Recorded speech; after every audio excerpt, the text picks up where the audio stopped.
一群苦行僧在行脚的路途中，天空突然变得乌云密布，狂风大作。面对突如其来的天气变化，苦行僧并没有慌乱，而是默默地停下脚步，纷纷卸下背上的行囊，从中取出一套雨衣，将其披在身上。转眼间，雨点夹杂着冰雹，在狂风的驱使下向他们迅猛袭来。但他们没有因此而停止脚步，而是在狂风暴雨中继续行进，脚步平稳而坚定，宛如行走在生命的律动中。像这样的风云突变，对他们来说已经习以为常。他们的修行之路就如同这片天空一般变幻莫测，充满了不可预知的挑战和艰辛。无论是风雨交加，还是烈日炎炎，他们都在修行的路上一步一个脚印，坚韧而执着地前行。他们的心境如同行云流水般自然，不为外界的变化所动摇。这场突如其来的风雨，只不过是他们修行路上的一个短暂插曲。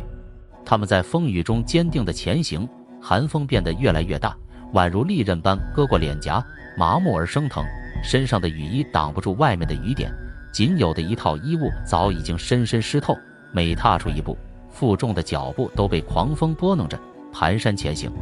他们的身体仿佛沐浴在冷水之中，一股刺骨的寒意如影随形，周遍全身。在行脚的路途中，风雨是身心的洗礼，是内心坚韧的磨砺，是对执着的考验。他们认为，真正的风雨就在我们的心中，要真正平息风雨，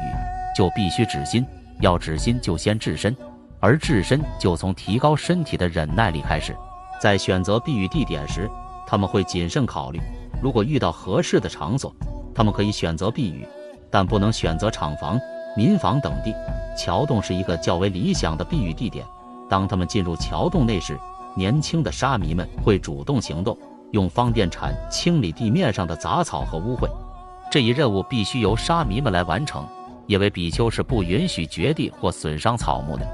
随后，他们会各自铺开防潮带，然后按行持戒律的年数有序地排列坐下。由于每人只有一套衣物，他们就将坐禅用的棉披布临时披在身上，以随遇而安的心态应对湿冷的天气，在减少对衣物依赖的同时，也让雨水冲淡了他们对身体的执着。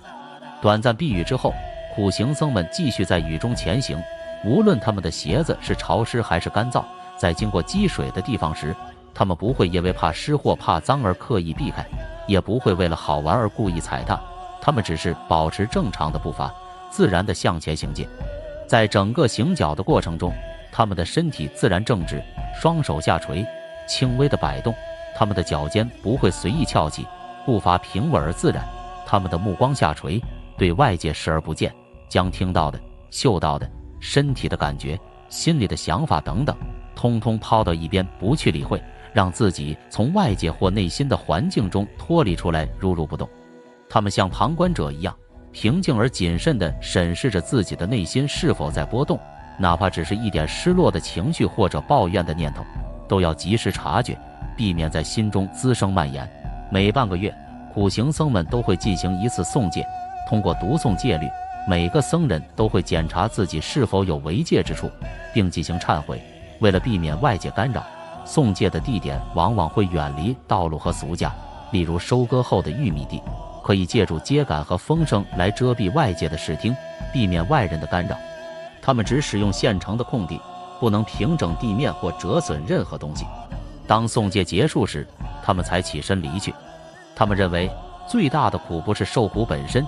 而是对苦的无知。在今天的世界，尽管禅堂修行仍然受到人们的重视，但其他形式的修行，特别是行脚，在逐渐被遗忘，而真正的苦行僧也正在变得越来越少。